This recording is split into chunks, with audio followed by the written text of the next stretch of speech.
ভারতের মায়া ত্যাগ করে দাদা পর দাদাদের ছেড়ে এই সবুজ শ্যামল বাংলাদেশে এসে বসবাস শুরু করছি। কি শান্তি।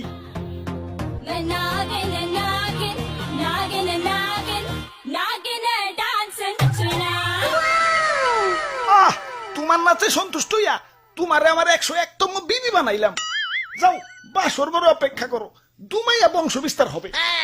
হুজুর, বাংলাদেশে আইসা তো সেলিব্রিটি হয়ে গেলাম। আমগো কাছে তো কাঁচা বাদাম হিরো আলম ফেল। নেটে ঢুকলেই খালি আমগো ছবি। কও কি? তাইলে তো আমার একটা ইউটিউব চ্যানেল খোলা দরকার। কিরে রাত সবাই তো ফাঁকা ফাঁকা লাগতেছে কে? সেনাপতি কো? ও R15 কিনতে গেছে, লগে একটা গোপ্রো ক্যামেরাও। ও ব্লগিং শুরু করবো। আর মন্ত্রী কো? মন্ত্রী তো বিয়া করতে গেছে, কাপল ব্লগ শুরু করবো।